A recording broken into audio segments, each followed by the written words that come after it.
Welcome back to Sideline Scoop. I'm Connor Thompson. I'm Hansen. I'm Michael Grueninger. And I'm Branaman.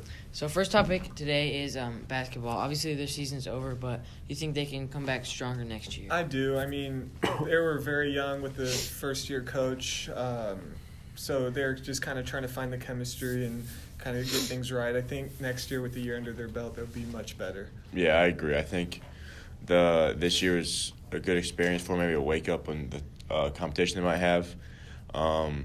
So I think hopefully next year will be better.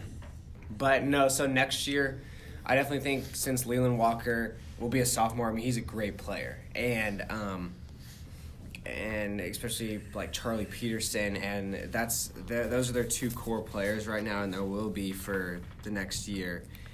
So, I mean, I see them being better than they were this year. So it just depends on who's going to step up. But, I mean, first year not bad, but I expect more next year. So we're in March now, so obviously the tournament's coming up. What Indiana basketball college teams do you think are going to make runs or even make it? I mean, I think Purdue is right now ranked the highest out of all the teams, maybe at 11 in the AP poll. But first in the Big Ten. And IU is probably the only other team that has a chance right now in Indiana because Notre Dame and Butler aren't doing too well. But I don't really know if Purdue is good enough to make a deep run against teams like Duke and Virginia, teams like that. But I tell you what, IU is a slept-on team. It's like when they're on, but when they're off, they're off. It really just depends on the day. I mean, I think they have enough, significant wins against like Wisconsin, twice against Michigan State. I think they'll have to win out, but I think they could get in. And I think if they do get in, it could go either way. They could shock a lot of people or, play how they've played most of the year. They're going to need Romeo Langford to be a lot more aggressive.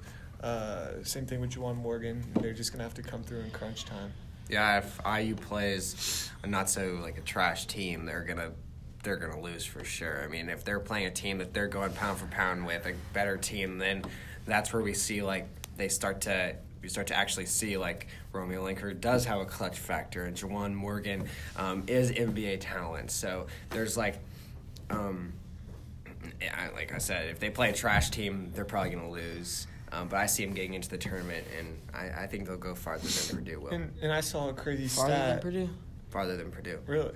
Yeah. I saw a crazy stat where Archie Miller's teams, I think, have lost only 8 games combined with Dayton and Indiana when they've shot above 40% from deep. So if they can get their shooters going, I think they'll be in really good shape to go make a run. So the Pacers have a tough stretch coming up, but they have been doing good. Do you think they can keep the 3 spot in the East? I think so. I think the East isn't the strongest this year. It never really is, especially compared to the West. But they play the 76ers, Bulls, Bucks, and Thunder, which you're right, it will be 4 hard games. But I think that they just keep playing what they have been recently, they'll be all right. I mean, right now they haven't played spectacular basketball. I think this will really prove what they're made of and, see where they are as a team. They're going to need Miles Turner to step up big time. He's been their second option all year. So they're going to need Sabonis to get healthy, especially for the stretch against teams like the Thunder, Warriors. And, yeah, it'll be tough. Yeah, Bulls, Bucks, Thunder, I think right there. And they're going to win Tuesday night against the Bulls easy. And if they lose that, then we've got some questions that need to be answered, but they shouldn't have lost the game against the Bucks. It was a good game, but Giannis went for like 40 points, 35-40, and he's a great player. But that was a couple weeks after the Oladipo went out. I think the biggest addition to our team is Wesley Matthews is a great player, and I think he's not as good as Oladipo, but he's like the type of player that the Pacers have always needed, like somebody that's going to stand up for everybody on the team or stand up for the culture. Yeah, and they're going to win out. They're going to beat the Thunder. The Thunder have got 2 good players as far as I know, and we know them. One played here, but I see them beating the Bucks.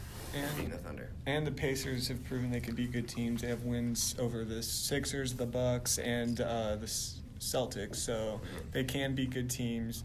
It's just a matter of getting hot at the right time, especially before the playoffs. Yeah, and I expect more of out of Aaron Holiday. I went to the game when they played the Timberwolves, and a lot of the shots he took were kind of like rushed. I mean, he missed a lot of shots, and I think he can be very good, but he's almost like trying to prove that he's good by just shooting like crazy, and that's those are players that we need to have, like Edmund Sumner. I mean, Bogdanovich has played great this year, and I think he can, if he keeps that level up, if Turner keeps that level up, stays out of foul trouble, and Wesley Matthews, I mean, we have a good shot of. Yeah, and I think the X factor is going to be Thad Young with his defense. Yeah. You know, when he's on, we've seen him hold Giannis under 20 points, and they win those games. So it'll just depend on the defense. Do you think Bryce Harper's max contract with Philly is the right move for him? For him, absolutely. He just made $330 million over the course of the next 13 years, and he only has to play for like half the year because it basically doesn't go on the whole year. I mean, the spring training, but like he only has to play for half the year. He's making $330 million. It's insane. But I don't know if it's the right thing for Philly. They got a guy who he's a star. Don't get me wrong, but his career batting average is .250, and he batted last year .215.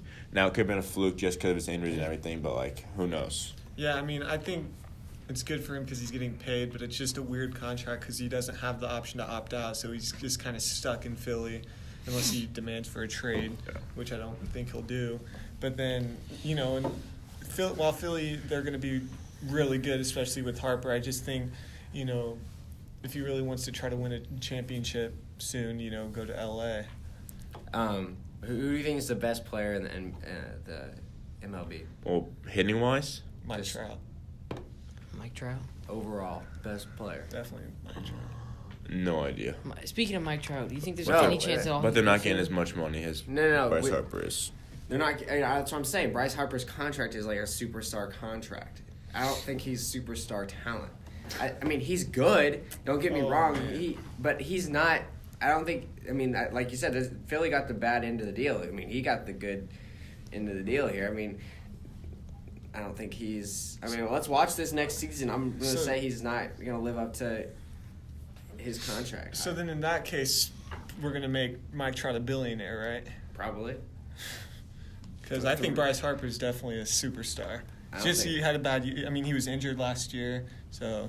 I mean, I don't know much about baseball, but as far as if you tell me he's not the best player in the MLB, then. No, I'm with you. Yeah. But. All right. Well, thank you for watching, and make sure you tune in next week.